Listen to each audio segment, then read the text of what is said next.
Abra sua Bíblia comigo na carta de Paulo aos Romanos, capítulo 10, verso 9. Nós vamos ler alguns versos.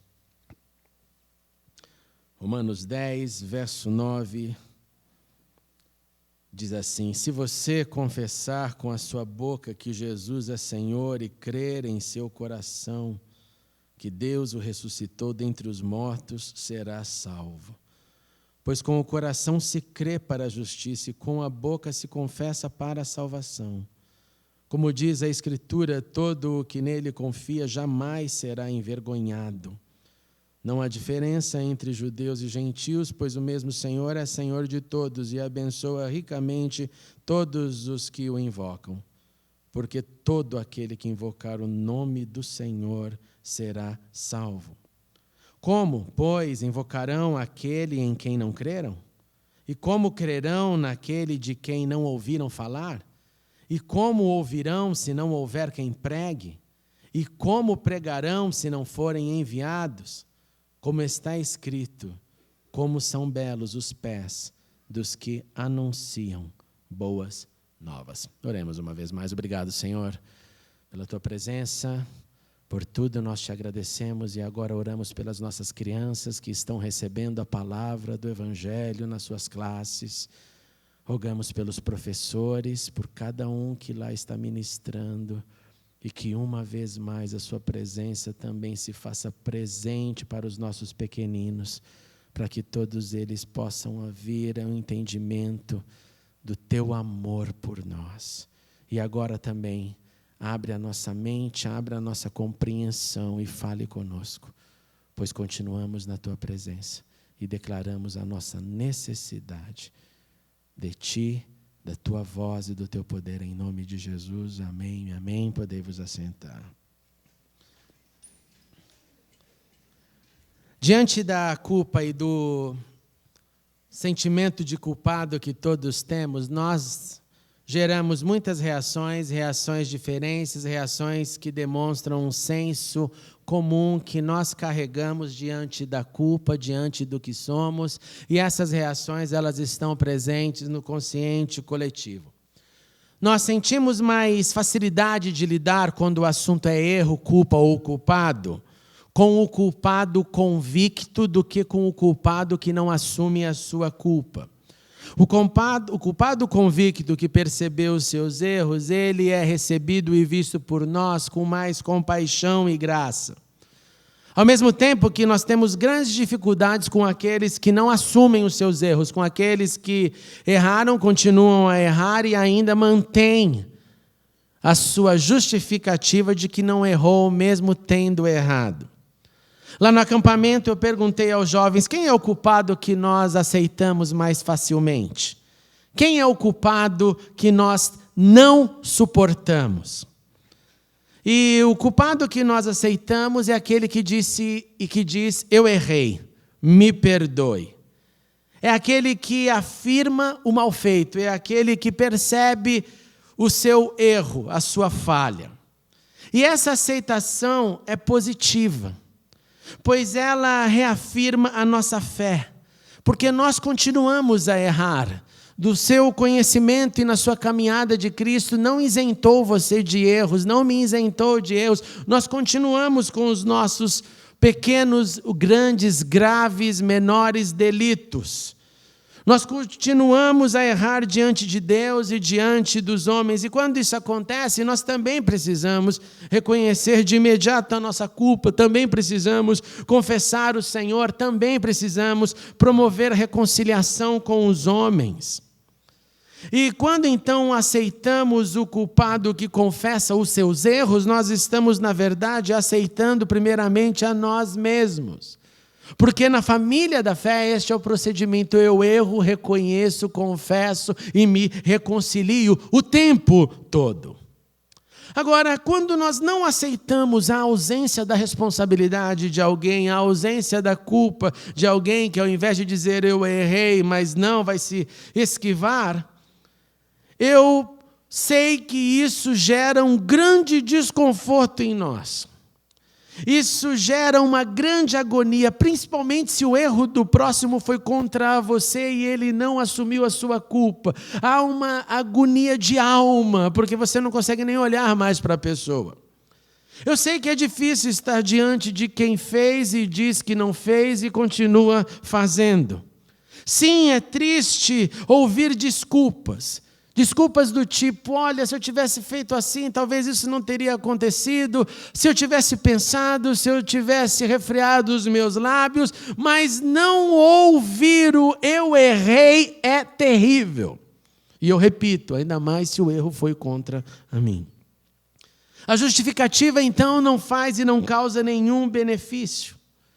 Mas nós também fazemos assim. Tem erros que nós assumimos e tem outros que nós tentamos um atalho para não lidar com ele. E diante de Deus, irmãos e irmãs, nós somos todos culpados. Diante de Deus, nós somos todos devedores. Se não fosse pela obra de Jesus naquela cruz, a pergunta é: quem escaparia? Quando eu olho para o Antigo Testamento, fora Enoque, que andando com Deus, Deus o leva, e fora Elias, que ganhou um first class ticket, uma passagem numa carruagem de fogo, eu não sei quantos mais sobram. O número é pequeno. A maioria de todos nós não possui o mesmo status de Deus, dizer que maravilhosa essa vida, deixa eu levar, porque eu não aguento esperar que Ele viva mais longe de mim. Entretanto, um dia nós ouvimos, um dia nós aceitamos, um dia nós recebemos, um dia nós confessamos, nós aceitamos a nossa culpa, nós passamos pelas águas. E desde então nós vivemos por este favor imerecido e continuamos o processo, continuamos a confessar as minhas fragilidades, as suas fragilidades, e continuamos a ser transformados de glória em glória ou de uma glória cada vez maior, conforme a Bíblia nos mostra. E essa glória do Senhor nos aperfeiçoa, e cada dia que eu passo com Ele, imitando-o, cada dia que eu passo servindo, cada dia que eu passo sendo moldado pelo Senhor e pelo Seu Espírito, eu me torno menos culpado, mais transformado, mais apto para transformar. E a nossa confissão, ela necessitou de, no mínimo, 2 elementos fundamentais, presentes no trecho que nós lemos. E os elementos são a fala e a crença. Nós confessamos com a boca, dizendo que Jesus é o Senhor, mesmo na língua indígena, e lá também eles confessam Jesus como o Senhor. Nós aceitamos o senhorio dele. Nós aceitamos que Ele é quem manda. Nós aceitamos aquilo que Ele disse e encarnamos o que Ele disse e tentamos perpetuar em nossas ações, aceitando as suas instruções, o seu comando, a sua diretriz. E o segundo elemento que vem aqui junto com a confissão da boca. É a confissão da boca seguido da crença. A boca expressa o desejo, na voluntariedade das palavras que refletem o que está dentro da gente. E quando confessamos a Jesus, nós confessamos aquilo que se fez presente em nosso coração. Quando eu confessei a minha culpa, eu confessei com a minha boca, porque sei que Ele é Deus, e que Ele não erra como eu, e por isso que Ele pode e deve, e é o único que escuta e que traz o remédio para sairmos daquele estado. Confessamos assumindo a crença e assumindo o Cristo como Senhor de nossas vidas. Você que ainda não fez essa confissão é aberta, é livre, é gratuita. Ela existe enquanto existir a vida, e enquanto existir a vida, existe a possibilidade de eu colocar Deus acima de mim e dizer para Ele: eu preciso de Ti, eu preciso do Seu perdão. Mas não basta somente falar. O segundo item é a crença. É o alinhamento do que eu falo com aquilo que eu acredito. Pois nós confessamos com a boca, mas cremos no interior, e o contrário disso é mentira. O contrário disso é hipocrisia, porque aquele que fala o que não acredita mente. Ou aquele que fala o que não crê, ele simplesmente faz uma declaração enganosa.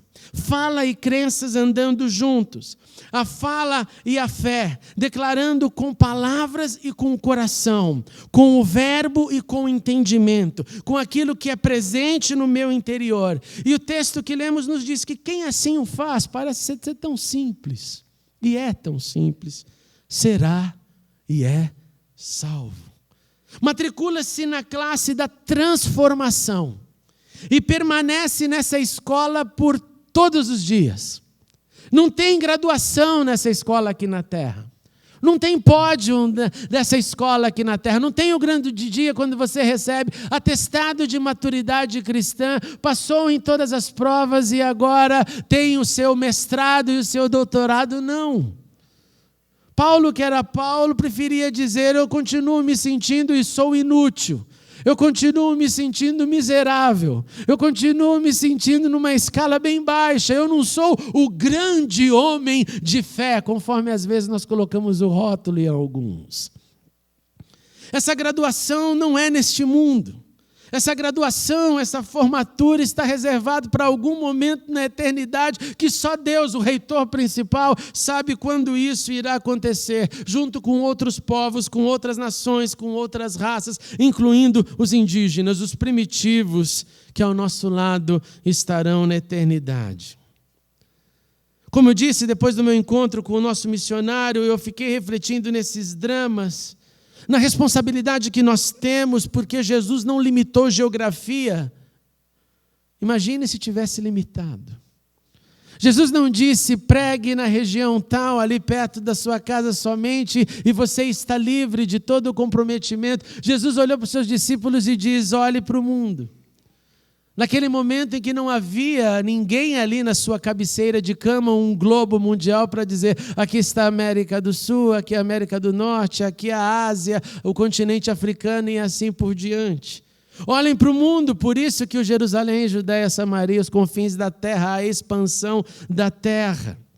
Jesus não limita e Jesus olha para todos. E aí que veio o drama, missionário Brito, da nossa conversa, porque eu me lembrei das palavras de Oswald Smith.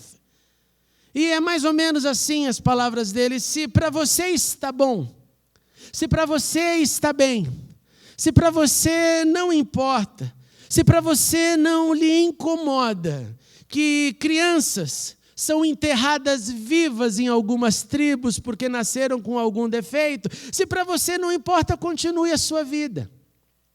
Se para você não importa que uma menina com 12 anos é obrigada a casar, se para você não importa, não se preocupe.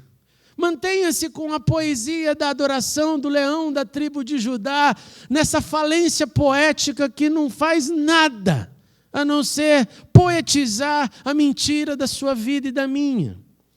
Se para você não diz nada uma menina com 12 anos ou mais velha se tornar uma escrava sexual de 20 homens, se para você não diz nada, continue no seu conforto e reclame bastante. Reclame bastante do que falta no teu conforto. Faça bastante campanhas para trocar o carro, a casa, o salário, para amarrar o capeta. Continue dessa forma. Se para você não diz nada, olhar também não só nesses terrenos, mas andar no dia a dia e cruzar o caminho de milhares de pessoas, como aqui nós cruzamos o caminho de milhares de alunos, de estudantes das universidades que estão ao nosso redor. Continue vindo para a igreja e sai correndo bem rápido, de preferência antes da bênção, porque daí você não tem nem que cumprimentar ninguém. Se para você não diz nada a necessidade de priorizar a evangelização, porque afinal você já é salvo, remido, passaporte selado por Deus, continue celebrando isso. E mantenha isso, e seus filhos irão perceber que a sua fé é medíocre, que a sua fé é pequena. Em um determinado momento eles vão servir de acusadores para você, porque vão dizer: pô, papai, você fala tanto e não faz nada. Poxa, mamãe, você lá na igreja tem toda essa capa e aqui o negócio é terrível aqui em casa. Se para você não tem efeito, permaneça na média, na mediocridade da sua vida. Você é livre para isso. Mas se porventura para você não está bom, não é legal, não condiz com o nosso chamado, você precisa responder as perguntas que Paulo fez aos romanos. E a pergunta é: por que então alguém não ouviu? Por que alguém não pôde crer? Por que alguém não pôde receber? E Paulo responde inicialmente dizendo: sim, a base é fala e crença, confissão e coração. Colocar de dentro do coração para fora, externalizado nas palavras. E aí eu me encontro com a salvação da minha alma, com a salvação de mim mesmo. Mas ele ainda expande. Ele deixa claro que quem confessou entra na transformação, mas para transformar outros. E aí ele joga essa bomba no nosso colo. Como, pois, invocarão em quem não creram? Como crerão naquele que não ouviram falar? Como ouvirão se não houver quem pregue? Irmãos e irmãs, nós somos convocados a falar, nós somos convocados a repartir o que recebemos, nós somos convocados a proclamar que há perdão para o culpado, gritando bem alto: não, Jesus te purifica e te cura e te perdoa, mas gritando: olhe para mim, eu sou um culpado que foi perdoado. Não olhe para mim como agora o santo, irrepreensível que não vai errar. Não olhe para a igreja como o local de gente perfeita. E eu quero repetir isso. Tire dos seus lábios, da sua mente, da sua utopia, das suas ideias, esse tipo de palavra: poxa, mas isso está acontecendo na igreja, não deveria acontecer na igreja. Gente, para não acontecer problema numa igreja, a igreja tinha que ser formada de extraterrestres, não de gente. Porque gente, conforme entendemos, onde tem gente, tem problema.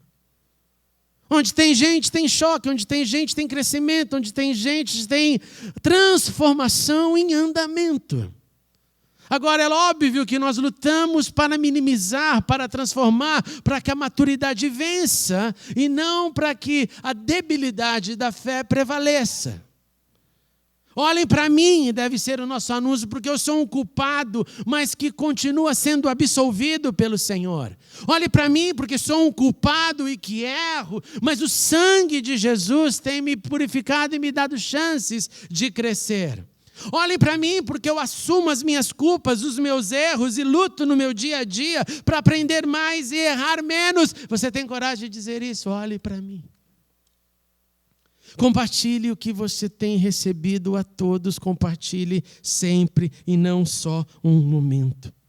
Pois assim sendo, os que receberem, os que ouvirem, eles poderão também um dia ser enviados. O pastor Brito me disse que já existe ali índios enviados, já existe ali índios na liderança. Já existe alguns continuando aquilo que receberam.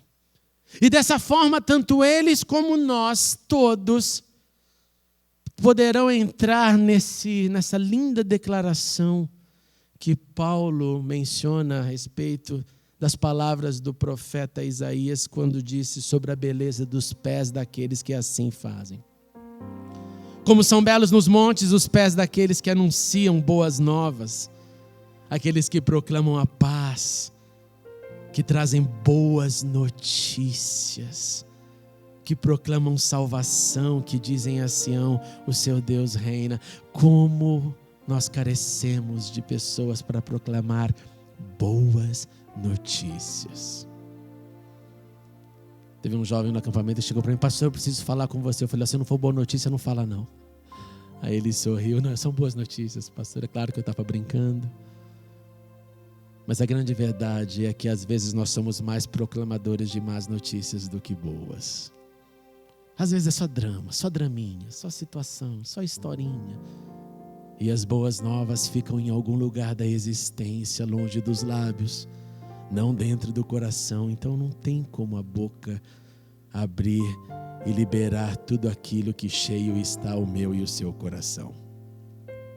Concluindo, irmãos e irmãs, se você ainda não confessou Jesus como o Senhor da sua vida, se você ainda não se rendeu a Ele, eu te encorajo, faça. Se você ainda não disse lá no seu íntimo para Ele: Senhor, a minha vida é Tua, eu quero te entender mais, eu te encorajo nessa manhã, entre você e Deus, sem ninguém ouvir, ninguém saber, abra a tua boca e fale: Senhor, eu preciso da sua misericórdia, eu quero e preciso do teu perdão. Não somos nós que aceitamos a Ele, irmãos, é Ele que nos aceitou pelo seu amor. Não sou eu que falei: eu recebo, eu aceito Jesus. É Ele quem disse: vem porque eu te perdoo.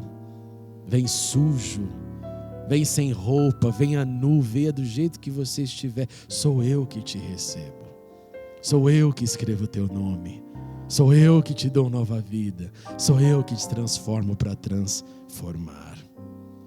Faça isso, e se você fizer essa oração, me procure, eu vou ficar feliz de caminhar com você e te ajudar nessa jornada, olhando nos seus olhos, pegando em suas mãos e dizendo: vamos juntos continuar a caminhada.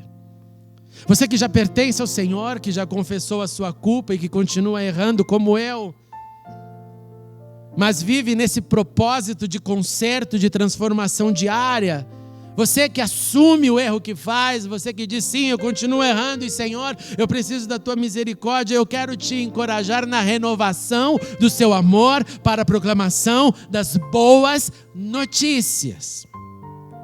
Eu quero te encorajar a pensar na sua agenda. Você já tem uma agenda essa semana: segunda eu faço isso, terça aquilo, quarta aquilo, quinta tem um problema, sexta não sei o que, e sábado começa tudo de novo, e domingo, e a vida vai. Eu quero te encorajar de uma maneira prática a olhar para a sua agenda e colocar a proclamação das boas novas na sua agenda. Mas não adianta você dizer assim: não, eu já vivo como cristão, e aonde eu vivo todo mundo percebe nas minhas atitudes. Gente, isso é só o primeiro nível, isso é a historinha ainda. Isso já é encarnação. É lógico que você vive com Cristo, você tem que ter o bom perfume de Cristo. Não há nenhuma grande rocket science nisso. Eu estou dizendo colocar na agenda o compromisso de olhar para aqueles que estão no seu redor, andando nas ruas e falar: aonde está o meu tempo para cruzar a barreira que separa seres humanos e proclamar as boas notícias? Não dá para ficar simplesmente sentado passivamente e olhar milhares, dezenas de milhares de estudantes aqui do seu lado, do meu lado, e ficar pensando: tomara que os jovens vão lá fazer alguma coisa. Como se lá só tivessem jovens, né? Não dá. Proclamação das boas novas deve entrar na sua e na minha agenda. Eu preciso fazer tempo e responder para eu mesmo: eu sou a resposta, você é a resposta. Eu vou até lá. Eu vou proclamar as boas novas. O Senhor nos chama para compartilhar. O Senhor nos chama para dividir. Estabeleça os seus alvos. Ame o seu próximo e anuncie o que você recebeu. Não como filho do rei, mas como culpado perdoado. Não como eu tenho e você não, mas como nós somos filhos e pertencemos a Ele. Eu e você, resposta para as perguntas de Paulo. Eu e você, aqueles que falarão. Eu e você, aqueles que proclamarão. Eu e você, aqueles que pregarão. Eu e você, com os pés mais belos. A maior e melhor pedicure da terra é a proclamação do Evangelho. Façamos isso em nome de Jesus, para a glória dele.